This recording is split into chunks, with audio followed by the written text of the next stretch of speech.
सहनावतु सहनौ भुनक्तु सह वीर्यङ्करवावहै तेजस्विनावधीतमस्तु मा विद्विषावहै।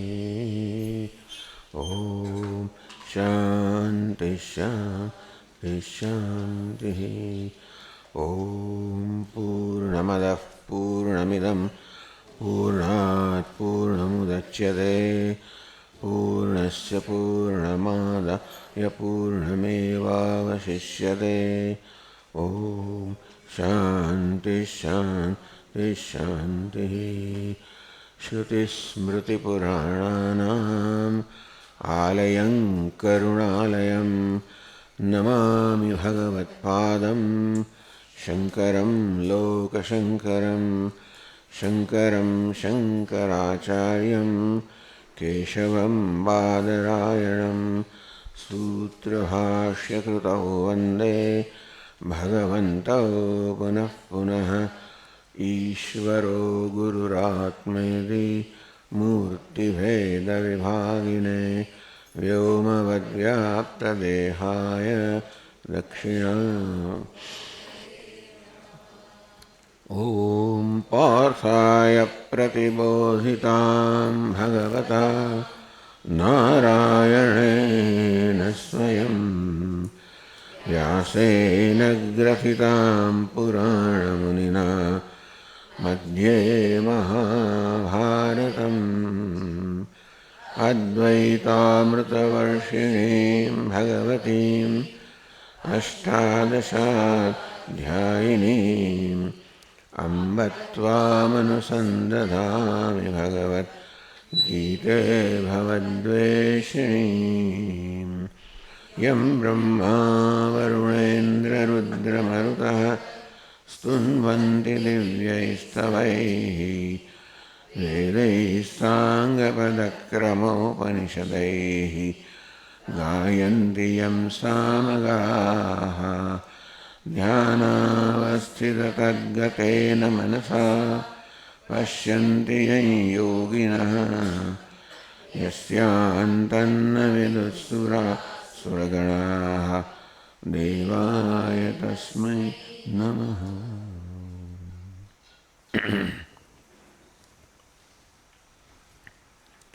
હવે આપણે ભગવદ્ ગીતાનો ચતુર્થ અધ્યાય ચોથો અધ્યાયનો પ્રારંભ કરીએ છીએ.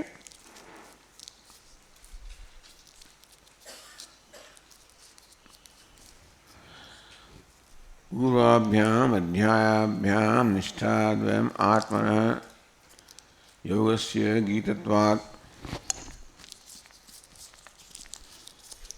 आनंदगिरी कहશે ટીકાકાર કે આગળના બે અધ્યાયમાં એટલે કે બીજા અને ત્રીજા અધ્યાયોમાં નિષ્ઠાદ્વય યોગની બે નિષ્ઠાદ્વય યોગની બે નિષ્ઠા જ્ઞાનયોગેન સાંખ્યાનામ કર્મયોગેન યોગિનામ. આમ આ નિષ્ઠાદ્વય બે નિષ્ઠા જે છે એ ગીતત્વાદ ભગવાને કહી દીધું. વેદાર્થસ્ય સમાપ્તત્વાत् અને વેદમાં આ જ કહેવાનું છે. વેદનો કર્મકાંડ એ કર્મનિષ્ઠા અને જ્ઞાનકાંડ જ્ઞાનનિષ્ઠા આપણને શીખવે છે. અને તે જ વસ્તુ આ ભગવદ્ ગીતાના બીજા અને ત્રીજા અધ્યાયમાં, બીજા અધ્યાયમાં જ્ઞાનનિષ્ઠા, ત્રીજા અધ્યાયમાં કર્મનિષ્ઠા, એ પ્રકારે એવો જ ક્રમ છે. તો એ પ્રકારે શીખવવામાં આવ્યું. વેદાર્થસ્ય સમાપ્તત્વાत् અર્થાત વેદમાં જે કંઈ ઉપદેશ કરવામાં આવ્યો છે એ આ બે અધ્યાયમાં સમાપ્ત થઈ ગયો. વક્તવ્ય શેષ અભાવાત હવે કંઈ કહેવાનું બાકી રહ્યું નથી. તો હવે શું? ઉક્ત યોગસ્ય કૃત્રિમત્વ શંકા નિવૃત્તે. જો જે કંઈ કહેવાનો હતો, જે ઉપદેશ કરવાનો હતો એ બે અધ્યાયમાં થઈ ગયા હોય તો ભગવાન હવે શું કહેવાનું રહ્યું? એ જ કે ભગવાન એ કહે કે જે ઉપદેશ મેં કર્યો એ કૃત્રિમ નથી. ઉપદેશ કરનાર શ્રી કૃષ્ણ છે. અને શ્રી કૃષ્ણ ભગવાન છે એવું પણ સિદ્ધ કરવાની એવું પણ સિદ્ધ કરવાની જરૂર છે, જાણે કે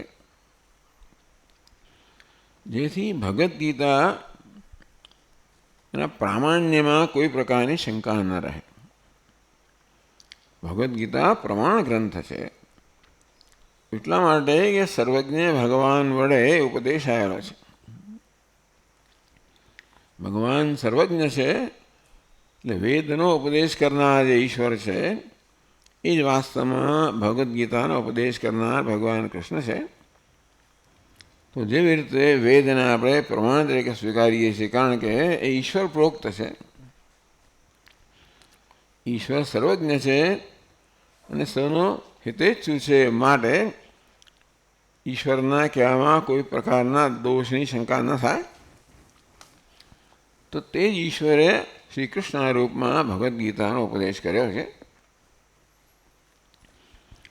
અને તેથી એ ભગવાન હવે કહેવા માગે છે, એટલે કે પોતે જે ઉપદેશ કર્યો બીજા અને ત્રીજા અધ્યાયમાં એની પરિસમાપ્તિ ઉપસંહાર કરવા માગે છે.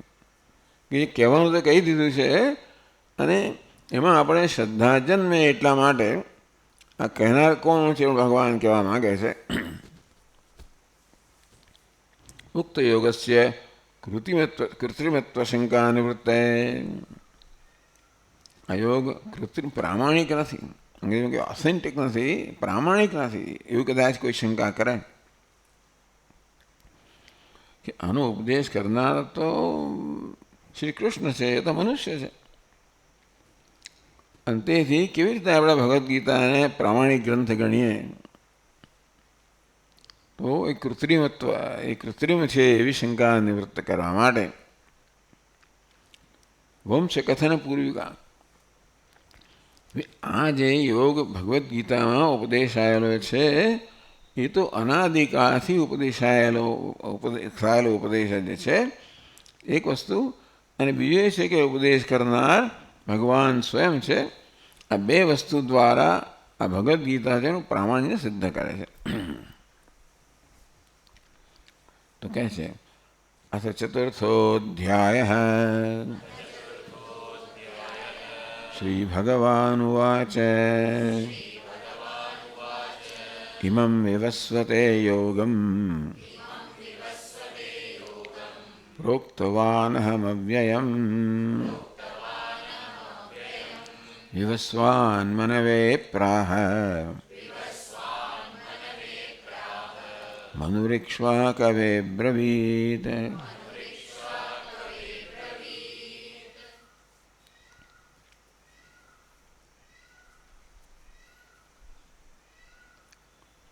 તો આ અધ્યાયનો પ્રારંભ ભગવાનના કથનથી થાય છે.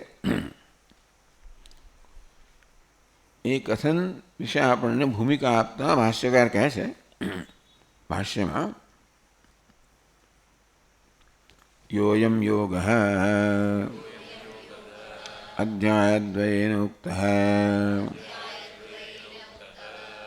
જ્ઞાનનિષ્ઠા લક્ષણ સસન્યાસ કર્મયોગ ઉપાય यस्मिन् वेदार्थः परिसमाप्तः प्रवृत्तिलक्षणः निवृत्तिलक्षणश्च गीतासु च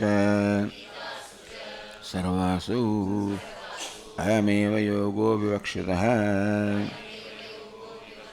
भगवता अतः परिसमाप्तं वेदार्थं मन्वानः तं वंशकथनेन स्तौति श्रीभगवान्. योऽयं योगः अध्यायद्वयेन युक्तः.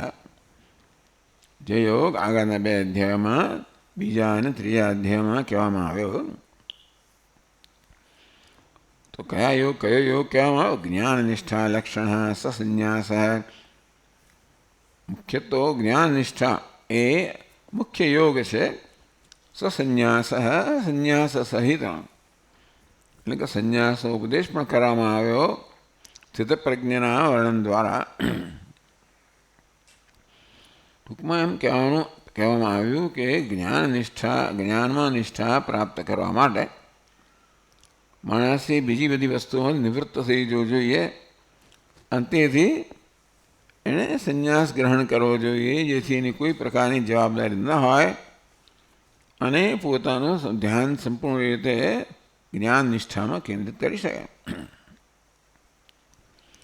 હા, એ ખરું કે એ કરતાં પહેલાં કર્મયોગ ઉપાય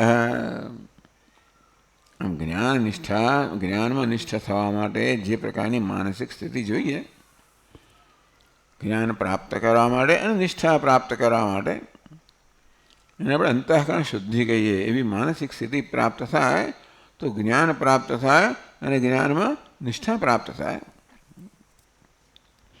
એ માટે ભગવાને કર્મયોગનો ઉપદેશ કર્યો. કર્મયોગ ઉપાય યસ્મિન, જે જ્ઞાન નિષ્ઠા રૂપી યોગમાં કર્મયોગ ઉપાય છે. મુખ્ય ઉપદેશ છે જ્ઞાન નિષ્ઠા, અને એનું સાધન કયું? સંન્યાસ સહિત. પરંતુ એની પૂર્વ તૈયારી રૂપે કર્મયોગનો આપણને ઉપદેશ કરવામાં આવ્યો. યસ્મિન વેદાર્થ પરિસમાપ્ત, આમ જ્ઞાનયોગ અને કર્મયોગ આ બંનેનો ઉપદેશથી વેદાર્થ પરિસમાપ્ત. વેદાર્થ, વેદનું જે પ્રયોજન છે, તાત્પર્ય છે, બધું જ આ 2 અધ્યાયોમાં કહેવામાં આવ્યું. ટૂંકમાં વેદમાં પણ જ્ઞાન નિષ્ઠા અને કર્મનિષ્ઠા, એ જ પ્રમાણે ભગવદ્ ગીતામાં પણ જ્ઞાન નિષ્ઠા કર્મનિષ્ઠાનો ઉપદેશ થયો.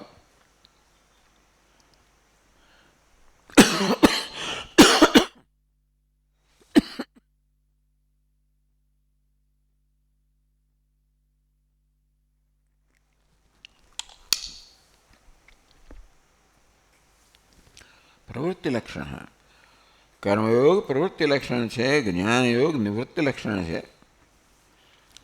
જ્ઞાનમાં મુખ્યત્વે ધ્યાન એનું મુખ્ય સાધન છે. જ્ઞાન પ્રાપ્ત કરવા માટે શ્રવણમ મનનમ નિધિધ્યાસનમ, એમાં માનસિક પ્રવૃત્તિ રહેલી છે, છતાં પણ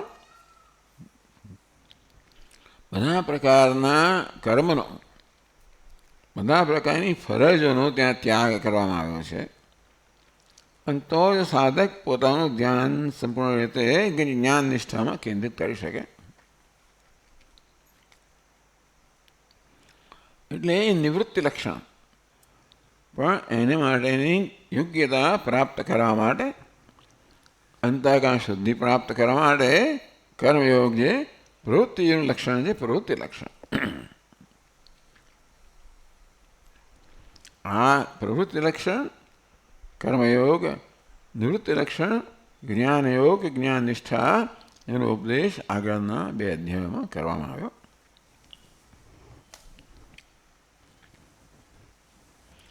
ગીતાસુ ચ સર્વાસુ અયમેવ યોગો વિવક્ષિતઃ.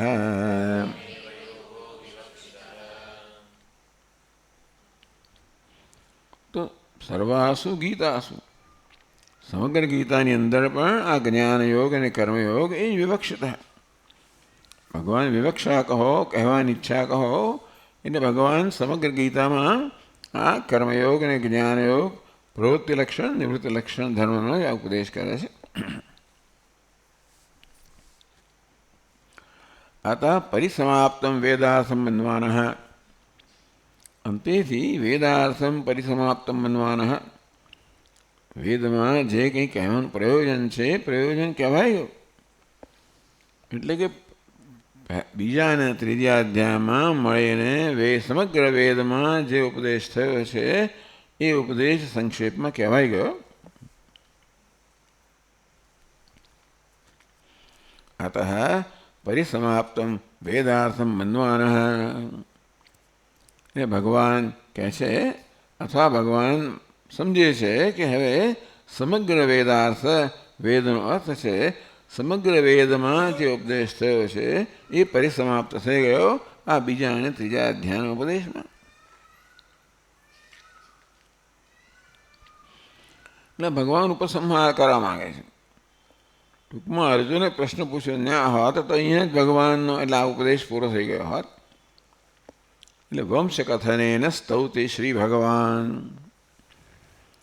ભગવાને જે ઉપદેશ કર્યો આ નિષ્ઠાદ્વયરૂપી ઉપદેશ જે કર્યો, સ્તૌતિ ભગવાન પોતે એની સ્તુતિ કરે છે.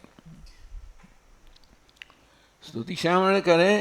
એનું મૂલ્ય સમજાવવા માટે કે આ યોગ કેટલો મૂલ્યવાન છે, આ જ્ઞાન કેટલું મૂલ્યવાન છે. અર્જુનને પણ ખબર પડે કે કેટલી મૂલ્યવાન વસ્તુ મને અપાઈ રહી છે, અને અન્ય સાધકોને ખબર પડે જેથી એમની આમાં પ્રવૃત્તિ માટેનો ઉત્સાહ જન્મે. હા આ તો મૂલ્યવાન છે, તો મારે પણ આ પ્રાપ્ત કરવું જોઈએ, તો મારે પણ એમણે પ્રયત્ન કરવો જોઈએ. એ પ્રકારે ઉત્સાહ જન્માવા માટે ભગવાન વંશકથા સ્તૌતિ આ યોગની સ્તુતિ કરે છે. બસ સ્તુતિ કેવી રીતે કરે છે? વંશકથનથી રાજાઓ જે છે એ કેવી રીતે આ યોગ રાજાઓમાં એક પછી એક વિવિધ પ્રસાર કેવી રીતે થયો. ટૂંકમાં આમાં કંઈ સામાન્ય માણસો નથી આ યોગનું અનુષ્ઠાન કરનારા. આ યોગનું અનુષ્ઠાન કરનારા તો રાજર્ષિઓ છે. રાજાઓ અને ઋષિઓ તરીકે જે પ્રસિદ્ધિ પામેલા છે એવા મહાપુરુષો જે છે એમણે આ યોગનું અનુષ્ઠાન કર્યું છે. એટલે આ યોગ કોઈ સામાન્ય વસ્તુ નથી, એ અત્યંત મૂલ્યવાન છે. એ પ્રકારે રાજાઓએ કે રાજર્ષિઓએ આ યોગનું સેવન કર્યું. એ દ્વારા આ યોગનું મૂલ્ય બતાવે છે ભગવાન. એ મૂલ્ય બતાવવા દ્વારા ભગવાન આ યોગની સ્તુતિ કરે છે. એટલે સીધા અર્થમાં સ્તુતિ થતી જણાતી નથી. ભગવાન સ્તુતિ કરતા હોય એ પ્રકારના શબ્દો સીધા વાપરતા નથી. પણ કોણે આ યોગનું અનુષ્ઠાન કર્યું, આચરણ કર્યું, અનુષ્ઠાન કર્યું, કેવા મહાપુરુષોએ, એ દ્વારા આ યોગનું મૂલ્ય બતાવે છે. જેમ કે મુંડકોપનિષદને પણ આવી રીતે પહેલાં કથન કરવામાં આવે. ત્યાં વંશ કથન નથી, પણ ત્યાં આ રીતે ગુરુ શિષ્ય પરંપરાનું કથન છે. એ ગુરુ શિષ્ય અને વંશ એક જ છે માટે વંશ કથન કહો, પણ ગુરુ શિષ્ય પરંપરાનું કથન મુંડકોપનિષદ કરવામાં આવ્યું અને અન્યત્ર પણ કરવામાં આવે છે. એ પણ આ વિદ્યાની સ્તુતિ કરવા માટે.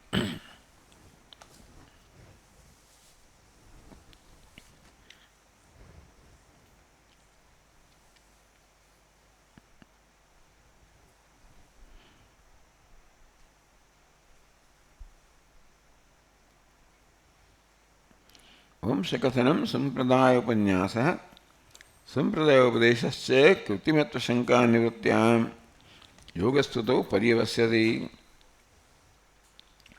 વંશકથનેન ભગવાને વંશનું કથન કર્યું. એટલે શું કર્યું? સંપ્રદાય એટલે ક્યાં? સંપ્રદાય સમ્યક પ્રદાનમ, કેવી રીતે ગુરુથી શિષ્યમાં આ યોગ જે છે એનો ઉપદેશ કરવામાં આવ્યો એ કથન દ્વારા. કેવા?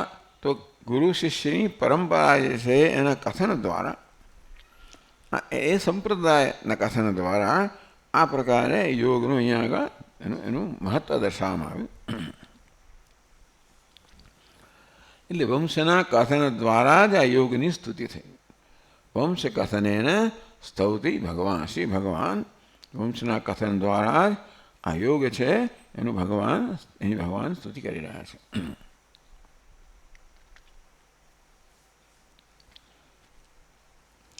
શ્રી ભગવાન વાચ, ભગવાને કહ્યું, ઇમં વિવસ્વતે યોગમ પ્રોક્તવાન અહમ અવ્યયમ. ઇમં અવ્યયમ યોગમ, અવ્યય યોગ છે, અહમ વિવસ્વતે પ્રોક્તવાન. ભગવાન કે સ્વયં મેં આ અવ્યય યોગ છે, અવ્યય એટલે જેનો વ્યય થવા ન થઈ શકે એવા યોગનો મેં વિવસ્વાનને મેં સ્વયં ઉપદેશ કર્યો. વિવસ્વાન મનવે પ્રાહ. પુરાણોમાં આ પ્રકારે ઉત્પત્તિ કથન કરવામાં આવતું હોય છે. એ સૌથી પહેલાં ઉત્પત્તિ થઈ, અભિવ્યક્તિ સૂર્યની, વિવસ્વાન. પછી એનો પુત્ર મનુ, ત્યારથી આ માનવોની પરંપરા શરૂ થઈ. વિવસ્વાન મનવે પ્રાહ, વિવસ્વાને ભગવાન સૂર્યનો ઉપદેશ મનુને કર્યો, પોતાના પુત્ર મનુને. મનુ ઇક્ષ્વાકવે અબ્રવીદ, અને ભગવાન મનુએ પોતાના પુત્ર ઇક્ષ્વાકુને આ એ જ યોગનો ઉપદેશ કર્યો. આ પ્રકારે વંશકથન દ્વારા કે કેવા કેવા મહાપુરુષો આ જ્ઞાનની ઉપાસના કરી, સાધના કરી છે, એ દ્વારા આ યોગનું જ્ઞાનની સ્તુતિ કરવામાં આવે છે.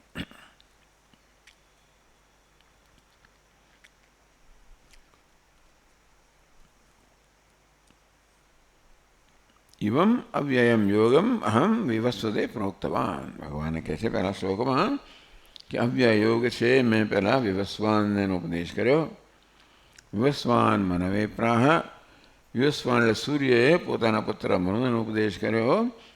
મનુ ઇક્ષ્વાકવે અબ્રવીદ, અને મનુએ પોતાના પુત્ર ઇક્ષ્વાકુને એનો ઉપદેશ કર્યો. તો ભાષ્યકાર કહે છે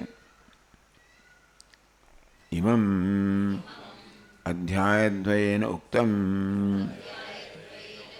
યોગમ વિવસ્વતે આદિત્યાય સર્ગાદૌ પ્રોક્તવાનહમ જગત પરિપાલયતॄણાં ક્ષત્રિયાણાં બલ આધાનાય.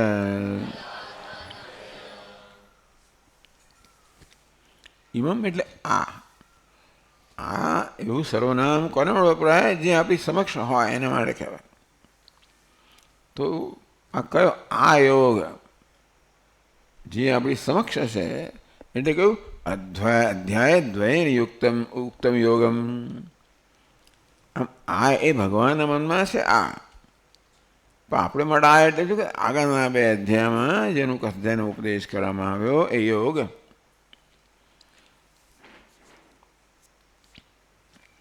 વિવસ્વતે આદિત્યાય સર્ગાદુ અહમ પ્રોક્તવાન.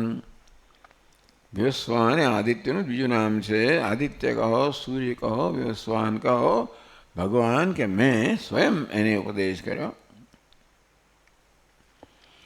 તો ભગવાને આદિત્યને આ ઉપદેશ કરવાનું કેમ પસંદ કર્યું હશે? આદિત્ય કહો, સૂર્ય કહો, એ બળનું પ્રતીક છે, ક્ષત્રિયોના બળનું પ્રતીક છે. જગત પરિપાલયતॄણાં ક્ષત્રિયાણાં બલ આધાનાય. આમ જગતનું પાલન કરનારો ક્ષત્રિયો છે. એ ક્ષત્રિયો બ્રાહ્મણનું પાલન કરે અને એ દ્વારા સમગ્ર સમાજનું અને જગતનું પાલન કરે. એ પાલન કરનારા ક્ષત્રિયો છે, બ્રાહ્મણો નહીં. બ્રાહ્મણ તો ઉપદેશ કરનારા છે અને ક્ષત્રિયો પાલન કરનારા છે. એટલે આ ઉપદેશ પહેલાં ક્ષત્રિયોનો થયો. જગત પરિપાલયતॄણાં ક્ષત્રિયાણાં બલ આધાનાય. જગતનું પરિપાલન કરનારા ક્ષત્રિયો છે, એમના બળમાં વૃદ્ધિ, એમના બળ પ્રદાન કરવા માટે. બલ આધાનાય. આમ ક્ષત્રિયોમાં શક્તિ તો છે જ, પણ જ્યારે એમને જ્ઞાનનો ઉપદેશ કરવામાં આવે ત્યારે એમનું બળ છે, એની શક્તિ છે, ઘણી વધી જાય. કારણ કે આ જ્ઞાન છે મનુષ્યને વિવેક પ્રદાન કરે. અને તેથી બળનો ઉપયોગ ક્યારે કરવો, શા માટે કરવો, એ બધી વસ્તુ નક્કી કરવા માટે જ્ઞાન જોઈએ. કે જે બળ આપણું રક્ષણ કરનારો હોય એ બળ આપણો સંહાર કરનારો, નાશ કરનારો પણ બને, જો વિવેક ન હોય તો. એટલે ક્ષત્રિયોને વિવેક જ્ઞાન પ્રદાન કરવામાં આવે એ દ્વારા એમના પોતાના બળનો ઉપયોગ કેમ કરવો, અને એ રીતે બલ આધાનાય. એમના બળમાં વૃદ્ધિ કરવા માટે, બળ પ્રદાન કરવા માટે ભગવાન પહેલાં જગતનું પરિપાલન કરનારા ક્ષત્રિયોને ઉપદેશ કર્યો. અગત્યનું છે કે ભગવાને પહેલાં ક્ષત્રિયોને ઉપદેશ કર્યો, બ્રાહ્મણોને નહીં. એટલે કે આ પરંપરા એ ક્ષત્રિયોમાં ચાલતી આવી છે, પછી બ્રાહ્મણોમાં ક્યારેક આવી હશે.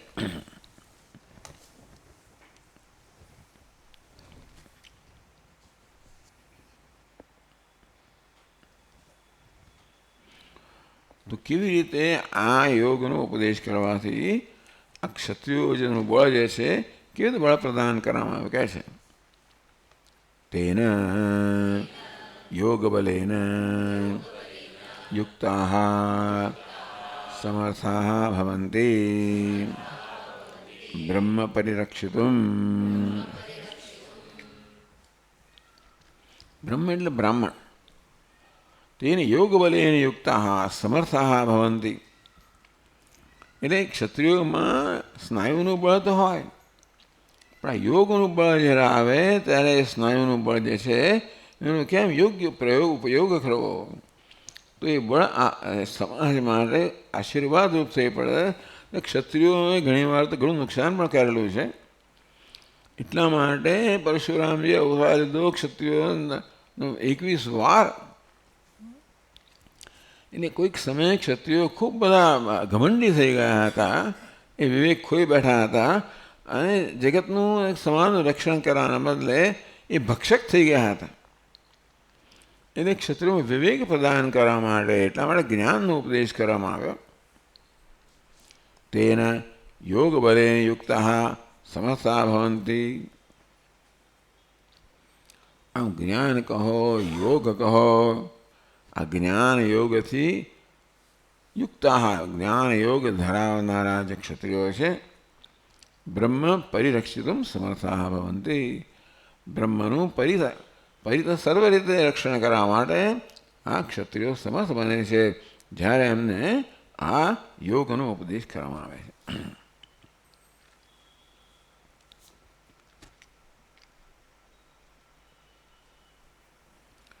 બ્રહ્મક્ષત્રે પરિપાલિતે જગત પરિપાલયિતુમ અલમ. કે બ્રાહ્મણ અને ક્ષત્રિયોનું રક્ષણ કરવાથી સમગ્ર જગતનું રક્ષણ થાય છે. આ તો ક્ષત્રિયો રક્ષણ કરનારા છે અને બ્રાહ્મણો દ્વારા એમને જ્યારે ઉપદેશ કરવામાં આવે, વિવેક એમને પ્રદાન કરવામાં આવે ત્યારે એમનું બળ છે કે સામર્થ્ય છે એનો યથાર્થ ઉપયોગ થાય અને એ રીતે જગતનું પરિપાલન થાય. આમ બ્રહ્મક્ષત્રે પરિપાલિતે બ્રાહ્મણ ક્ષત્રિયનું પરિપાલન થવાથી જગત પરિપાલયિતુમ અલમ. આ જગતનું પરિપાલન કરવું પર્યાપ્ત છે. બ્રાહ્મણ અને ક્ષત્રિયનું રક્ષણ કરવું એ દ્વારા એ જગતના રક્ષણ માટે પર્યાપ્ત છે.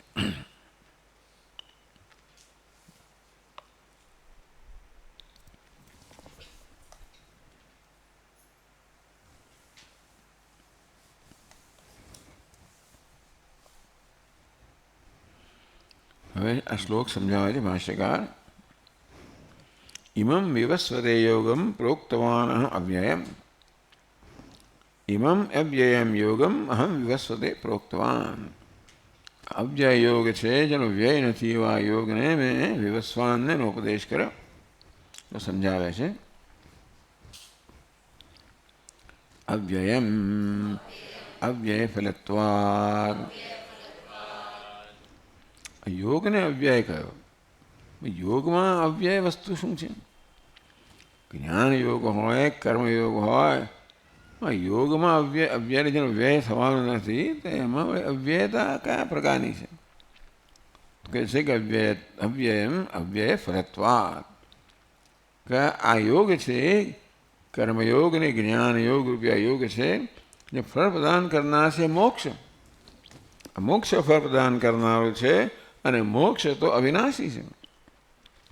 તેથી અવ્યય કહો, અવિનાશી કહો એવું ફળ પ્રદાન કરવા દ્વારા એનું સાધન યોગ છે એને પણ અવ્યય કહેવામાં આવ્યો.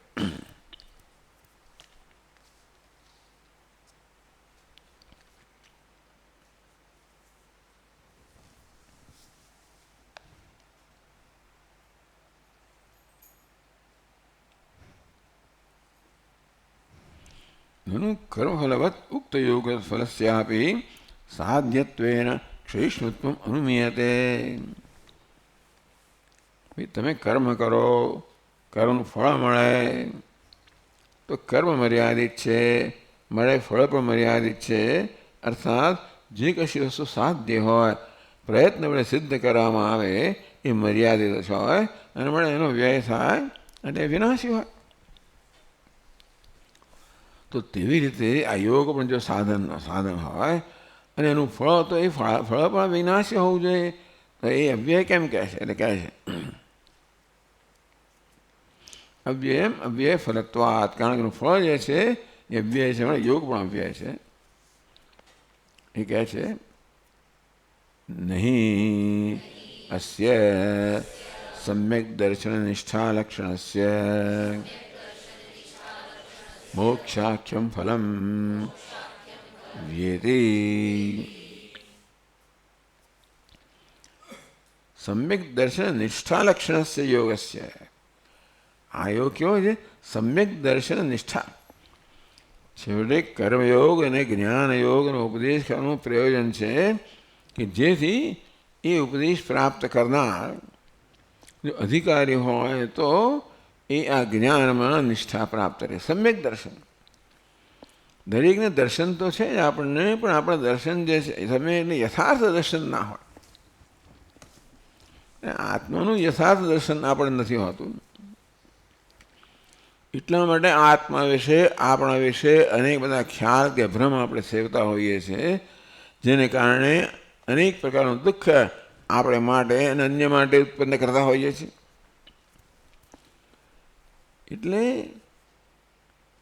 આ ફળ જે છે ઘણી વાર, એટલે આ કયું ફળ? તો મોક્ષાખ્યમ ફલમ. મોક્ષરૂપી ફળ છે એને, કારણ કે મોક્ષ એટલે નિત્ય. મોક્ષ નિત્ય એટલા માને છે, કશી વસ્તુ નિત્ય હોય નહીં જો સાધ્ય હોય તો. ટૂંકમાં જ્ઞાન દ્વારા મોક્ષ પ્રાપ્ત થતો હોય તો જ્ઞાન સાધન થયું, મોક્ષ સાધ્ય થયું. જે કોઈ સાધ્ય હોય એ વસ્તુ કેવી હોય? હંમેશા વ્યયવાળી હોય, અનિત્ય હોય. સાધન મર્યાદિત છે તો સાધ્ય મર્યાદિત હોવાનું. તેવી રીતે આ મોક્ષ છે, આ યોગનું ફળ છે. તો યોગરૂપી સાધન દ્વારા આપણે મોક્ષરૂપી ફળ પ્રાપ્ત થતું હોય તો મોક્ષ પણ મર્યાદિત થઈ ગયો ને, મર્યાદિત હોવું જોઈએ.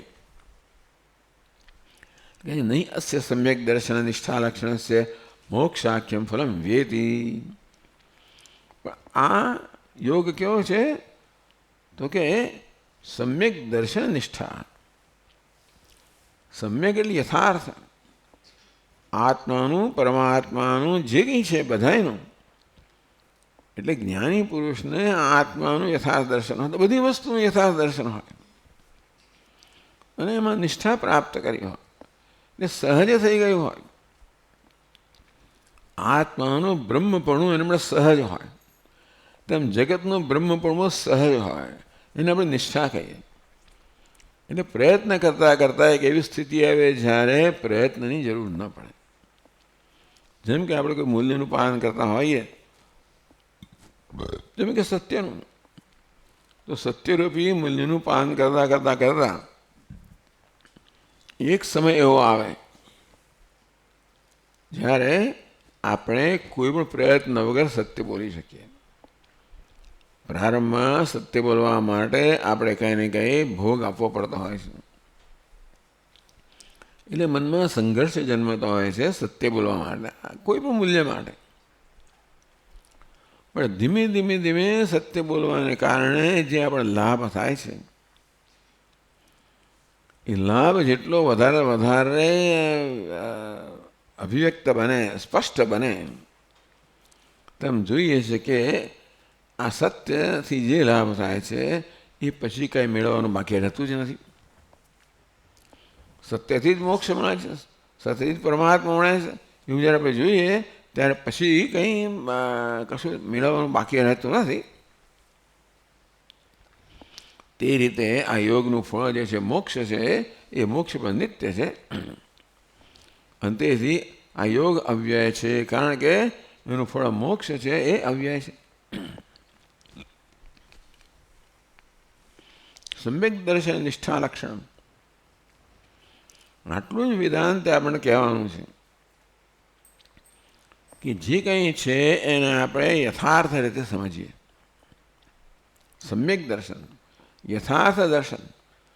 નિષ્ઠા એટલે યથાર્થ દર્શન આપણા માટે સ્વભાવ બની જાય. નિષ્ઠા પહેલાં યથાર્થ દર્શન આત્માનું પોતાનું, આપણે પોતાને પર્વ જેવા છીએ તેવા જાણીએ.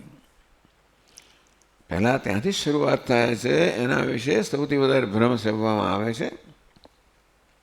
પૂજ્ય સ્વામીજી કહે કે this one word that is most misused is I, most abuse I. એટલે હું એ શબ્દનો પ્રયોગ કરીએ છીએ એ જે હુંનો જે વાસ્તવિક સ્વભાવને કદાચ જુદા જ રીતે પ્રયોગ કરીએ છીએ. પણ જ્યારે એનો યોગ્ય પ્રયોગ, બધી જ વસ્તુ યથાર્થ રીતે જાણીએ આપણે, જ્યારે આત્માને યથાર્થ જાણીએ એટલે બધી વસ્તુને યથાર્થ રૂપે જાણીએ. તેથી એ ફળ નથી વાસ્તવ. ભલે મોક્ષ ફળ કહ્યું, પણ મોક્ષ પ્રાપ્ત થતો હોત તો જરૂર એ પણ એનું પણ વ્યય થાત. પણ મોક્ષ નિત્ય પ્રાપ્ત છે. એટલે કે બંધન છે, ભ્રમ છે, એ કોઈ હકીકત નથી. આત્મા એટલે કે હું બદ્ધ છું એ મારો ભ્રમ છે, મારા વિશેની હકીકત નથી. બંધન જો સત્ય હોત તો પછી, અને મોક્ષ સત્ય હોત, બંધન સત્ય હોત તો વળી પાછો કોઈ તો સત્ય વસ્તુનો નાશ થઈ જ ના શકે.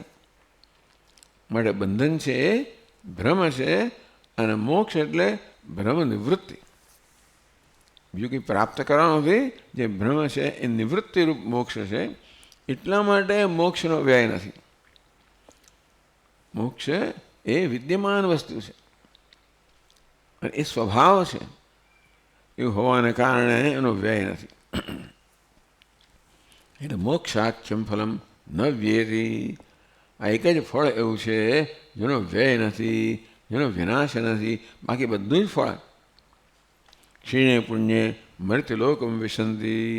સ્વર્ગમાં પણ છે પુણ્ય કરી અમરાપુરી પામે તો પણ અંતે 84માં હેરે. વળી પાછા 84માં પાછા આવું જ પડ્યું, આવું જ પડે. ક્ષીણે પુણ્ય મર્ત્યલોકમ વિશંતિ. પુણ્ય ક્ષીણ થાય એટલે વળી પાછું મર્ત્યલોકમાં પ્રવેશ કરવો પડે. એક મોક્ષ છે એ કેવું છે? નિત્ય સિદ્ધ છે, વાસ્તવિકતા છે. અને અપ્રાપ્ત છે, ભ્રમ છે. મોક્ષ પ્રાપ્ત થતો હોત તો એ પણ આપણે ગુમાવવો પડે. પણ મોક્ષ અપ્રાપ્ત છે, ભ્રમ છે, અને તેથી માત્ર ભ્રમની નિવૃત્તિ એ જ મોક્ષની પ્રાપ્તિ છે. હું બદ્ધ છું એ મારો ભ્રમ છે, હું મુક્ત છું એ મારા વિશેની હકીકત છે. એ જાણવાથી કે નવું પ્રાપ્ત થયું નથી, એ પ્રાપ્તની પ્રાપ્તિ છે. એટલા માટે આ ફળ કેવું છે? નિત્ય છે, અવ્યય ફળ છે. નહીં સમ્યક દર્શન નિષ્ઠા લક્ષણ છે મોક્ષાખ્યમ ફલમ વ્યેતી. મોક્ષરૂપી ફળ જે છે મુક્તિ, એનો વ્યય નથી થતો, કારણ કે એ પ્રાપ્ત થતો નથી. માત્ર એની અપ્રાપ્તિનો ભ્રમ દૂર થાય છે.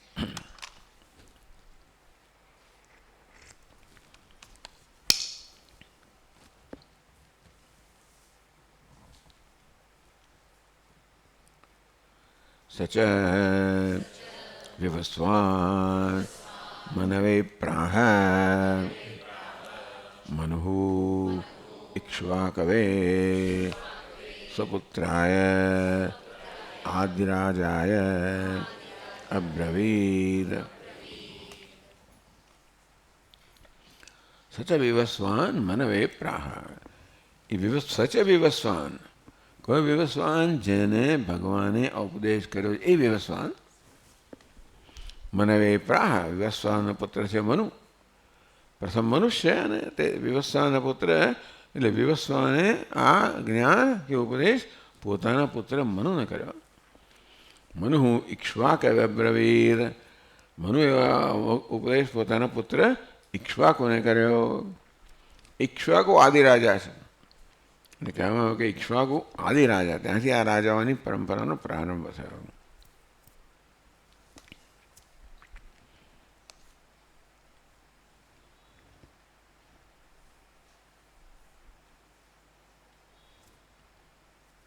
સૂર્યવંશ પ્રવર્તકત્વેન વૈશિષ્ટ્યમુચ્યતે ઇક્ષ્વાકો. ઇક્ષ્વાકુ એ છે પછી સૂર્ય ભગવાન રામચંદ્ર પણ જે વંશમાં થઈ ગયા એ વંશના પ્રવર્તક હતા ઇક્ષ્વાકુ. એમણે સૂર્ય વંશનું પ્રવર્તન કર્યું, કારણ કે સૂર્યમાંથી વિવસ્વાન, વિવસ્વાનમાંથી ઇક્ષ્વાકુ.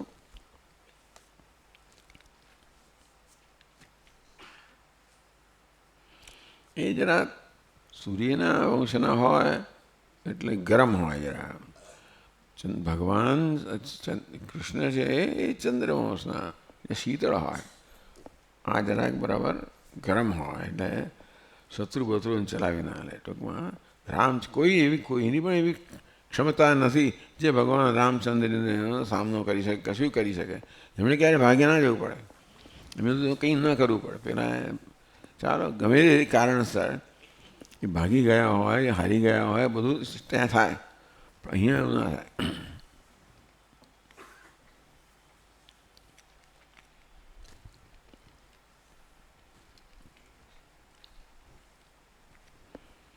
ચાલો બીજો શ્લોક પણ વાંચીએ. એવમિતિ એવં પરંપરા પ્રાપ્તમ ઇમં રાજર્ષયો વિદુઃ સકાલે નેહ મહતા યોગો નષ્ટઃ પરંતપ.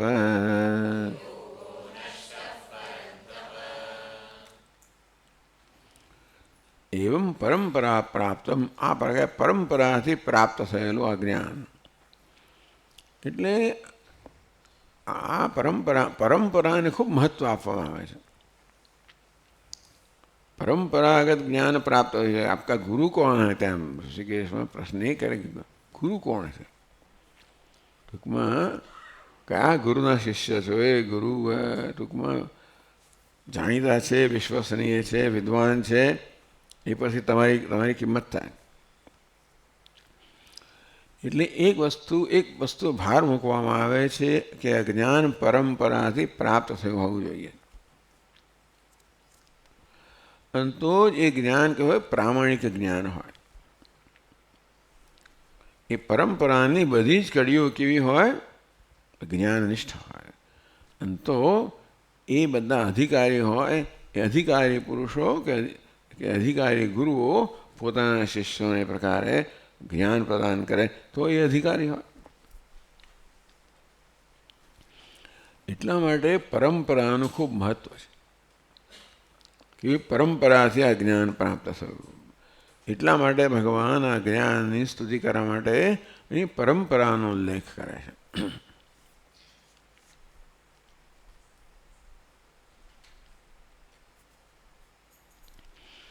એવં પરંપરા પ્રાપ્ત જ્ઞાન રાજર્ષયો વિદુઃ. ભગવાન કે આ પ્રકારે આ પરંપરાથી પ્રાપ્ત થયેલા જ્ઞાન છે રાજર્ષિઓ, રાજા પણ હોય, ઋષિ પણ હોય, રાજર્ષિઓ જાણતા હતા. ટૂંકમાં આ જ્ઞાન તે વખતે એમના કાબુમાં હતું, એમના તાબામાં હતું, રાજર્ષિઓના. બ્રાહ્મણો નહીં પણ ઋષિઓ, રાજર્ષિઓ, રાજા અને ઋષિઓ. સકાલે નેહ મહતા યોગો નષ્ટ પરંતપ. કમનસીબે દરેકે દરેક વસ્તુ સમય જાય એટલે દરેકમાં કંઈ ને કંઈ પ્રકારનો વિકાર આવે, તેથી વિનાશ થાય. અને આ રીતે આ પરંપરા પર ધીમે ધીમે નષ્ટ થઈ ગઈ. કોઈ વસ્તુને ચાલુ અધિકારી લોકો જોઈએ. અધિકારી ત્યારે હોય જ્યારે તપશ્ચર્યા હોય, શિસ્ત હોય, આત્મસંયમ હોય. આ બધું હોય ત્યારે અધિકારી વ્યક્તિ હોય. અને એ માટે તમારે કંઈ ને કંઈ સહન કરવું પડે. એટલે એને માટે વૈરાગ્ય જોઈએ. તો જગતની વસ્તુઓ મહત્ત્વની ના હોય તો તમે એને છોડી શકો, અને તો તમે જે મહત્ત્વની વસ્તુ છે એને જાળવી શકો. પણ માણસમાં એવો વૈરાગ્ય ના હોય અને તેથી જગતના પદાર્થો કોઈ રીતે લોભાવનારા હોય તો મહત્ત્વની વસ્તુ છોડે અને તુચ્છ વસ્તુને પકડે. એક વાર એવું થાય એટલે પછી આ વસ્તુનો નાશ થાય, પરંપરાનો નાશ થાય. અને એવું થવાનું પણ છે, કારણ કે એકવાર સમૃદ્ધિ આવે જ્યારે યોગ હોય ત્યારે શિસ્ત હોય ત્યારે સમૃદ્ધિ પણ હોય. હવે સમૃદ્ધિનો ઉપયોગ કેવી રીતે કરવો એ પ્રકારનું શિસ્ત જળવાય ત્યાં સુધી સમૃદ્ધિ આપણને આશીર્વાદરૂપ બને. પણ જ્યારે શિસ્ત ના હોય, આત્મસંયમ ન હોય, ત્યારે એ સમૃદ્ધિ આપણા માટે છેવટે શાપરૂપ બને. એ શરૂઆતમાં જે વસ્તુ આપણા આશીર્વાદરૂપ છે એ જ એ પરંપરાની ક્ષીણ થાય, જ્યારે આત્મસંયમ ક્ષીણ થાય, વૈરાગ્ય ક્ષીણ થાય, ત્યારે ધીમે ધીમે ધીમે એ પરંપરા નષ્ટ થતી જાય. એવું આમાં પણ થયું. સકાલેન એ મહતા યોગો નષ્ટ પરંતપ. હે પરંતપ, ઇહ મહતા કાલેન આ યોગમાં પણ ખૂબ દીર્ઘકાળ ગયો, ત્યારે ધીમે ધીમે આ યોગ પણ નષ્ટ થઈ ગયો.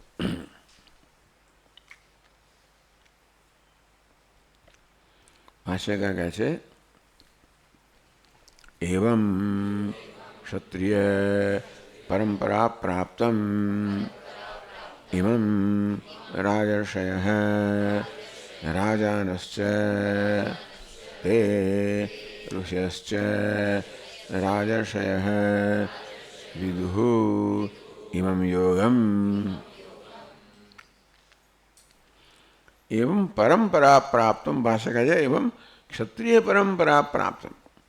આ કઈ પરંપરા છે? ક્ષત્રિયોની પરંપરા છે. પ્રાપ્ત થયો રાજર્ષયો વિદુઃ, એટલે રાજાનશ્ચ ઋષયશ્ચ તે રાજર્ષય, જે રાજાઓ પણ છે અને ઋષિ પણ છે. તો ઐશ્વર્ય, સંપત્તિ, રાજત્વ, યેષામ તેષામ સૂક્ષ્માર્થ નિરીક્ષણ ક્ષમત્વ ઋષિત્વ. એ રાજા પણ છે, ઋષિ પણ છે ને રાજર્ષિ કહેવાય. તો રાજત્વ, તો રાજા કોને કહેવાય? ઐશ્વર્ય, સંપત્તિ, રાજત્વ. ઐશ્વર્ય હોય અને સંપત્તિ પણ હોય એ ધરાવનારને આપણે રાજા કહીએ.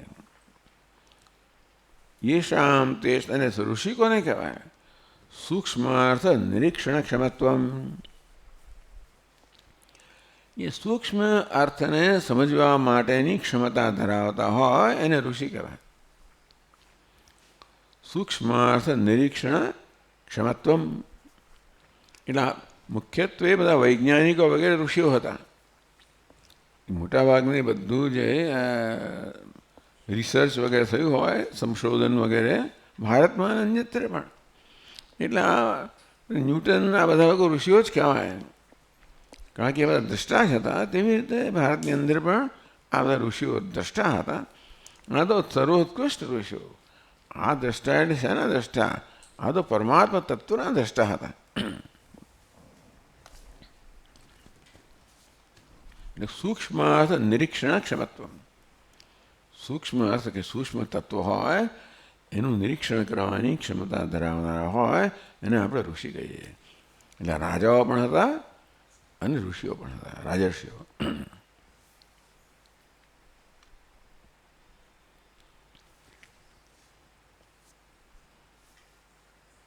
ઇમમ યોગમ રાજર્ષય વિદુઃ. હા, પછી આગળ કહે છે સયોગ કાલેન ઇહતા ઇહ મહતા દીર્ઘેણ નષ્ટ વિચ્છિન્ન સંપ્રદાય સંવૃત્ત. સકાલે મહતા, સ એ મહતા કાલેન. આ મહતા છે કાલેનનું વિશેષણ છે. એટલે સ ઇહ મહતા કાલેન યોગો નષ્ટ. ખૂબ દીર્ઘકાળ પસાર થયો. એટલે ધીમે ધીમે ધીમે અધિકારી ગુરુ પ્રાપ્ત ના હોય કે અધિકારી શિષ્યો પ્રાપ્ત ના થાય. એમ કરતાં કરતાં જેમ જેમ આપણી યોગ્યતા ક્ષીણ થતી જાય તેમ તેમ પછી આ સૂક્ષ્મ યોગને જાળવવાની ક્ષમતા પણ ઓછી થતી જાય. એટલે દીર્ઘ, કારણ કે માણસમાં સૂક્ષ્મ દૃષ્ટિ જોઈએ ને. વેદને સમજવા માટે, વેદાંતને જાણવા માટે, એને જીવનમાં ઉતારવા માટે, એ પ્રકારનું જીવન જીવવા માટે જે સૂક્ષ્મતા જોઈએ, જે આત્મસંયમ જોઈએ, આ બધું હોય તો જ થઈ શકે. પણ મેં કહ્યું એ પ્રમાણે એકવાર આ સંપત્તિ હોય એટલે ધીમે ધીમે આ ભૌતિક સંપત્તિ પણ આવવાની.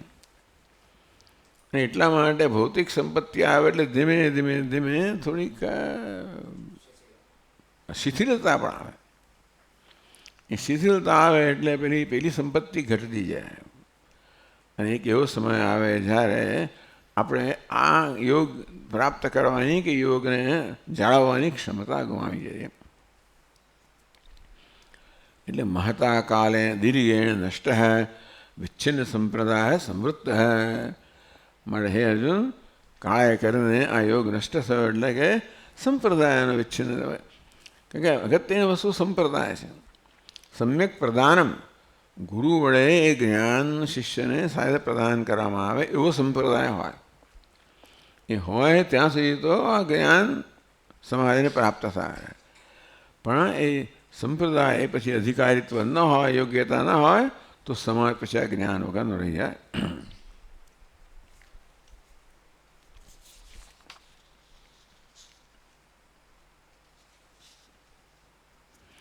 હે પરંતપ આત્મન વિપક્ષભૂતા પરે ઉચ્યંતે તાન શૌર્ય તેજો ગભસ્તિભિઃ ભાનુરિવ તાપયતિ ઇતિ પરંતપઃ શત્રુતાપનઃ ઇત્યર્થઃ.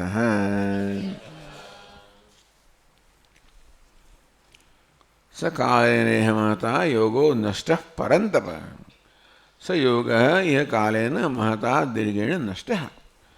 યોગનો નાશ એટલે વિચ્છિન્ન સંપ્રદાય. ધીમે ધીમે આ જ્ઞાન પ્રાપ્ત કરવાની યોગ્યતા ક્ષમતા ઓછી થતી ગઈ. તેમ તેમ પછી આ સંપ્રદાય પણ વિચ્છિન્ન થતો ગયો. એટલે ગુરુ હોય ને શિષ્ય ના હોય, પછી શિષ્ય જરૂરિયાતોને ગુરુ ના હોય, એ પ્રકારે આ સંપ્રદાય ધીમે ધીમે વિચ્છિન્ન થઈ ગયો, તૂટી ગયો. એ પરંતપ, ભગવાન અર્જુનને પરંતપ કહીને સંબોધે છે.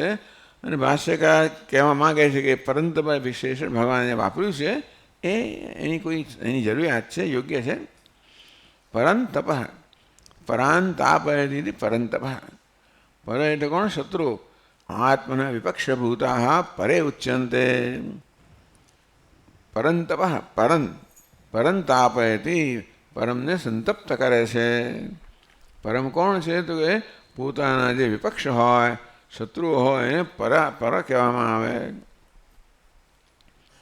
તાન તાપયતિ, એને સંતપ્ત કરે છે. કઈ રીતે સંતપ્ત કરે છે? શૌર્ય તેજ ગભસ્તિભિઃ ભાનુ ઇવ. આમ સંતાપ તો ભાનુ કરે, સૂર્ય કરે. સૂર્યમાં શું છે? શૌર્ય છે, તેજ છે, ગભસ્તિ છે, એટલે એના કિરણો છે. આ બધાથી જે સંતપ્ત કરે, જેમ સૂર્ય, તેવી રીતે અર્જુન એ પ્રકારનો છે જે પોતાના શત્રુઓને સંતપ્ત કરે છે. માટે એને પરંતપ કહેવામાં આવે. તાપયતિ પરંતપ શત્રુતાપ ઇત્યર્થ. પરન એટલે શત્રુ. અહીંયા પરાન શત્રુન તાપયતિ, શત્રુને સંતપ્ત કરે છે. માટે ભગવાન એને પરંતપ કહીને સંબોધે છે. ઓમ ઓમ પૂર્ણમદઃ પૂર્ણમિદં પૂર્ણાત પૂર્ણમુદચ્યતે પૂર્ણસ્ય પૂર્ણમાદાય પૂર્ણમેવાવશિષ્યતે. ઓમ શાંતિ શાંતિ શાંતિ. શંકરં શંકરાચાર્યં કેશવં બાદરાયણં ભગવन्तौ પુનઃ પુનઃ ઈશ્વરો ગુરુરાત્મેતિ મૂર્તિભેદવિભાગિને વ્યાપ્તદેહાય દક્ષિણામૂર્તયે નમઃ. ઓમ શાંતિ શાંતિ શાંતિ. હરિ ઓમ. શ્રી ગુરુભ્યો નમઃ. હરિ ઓમ.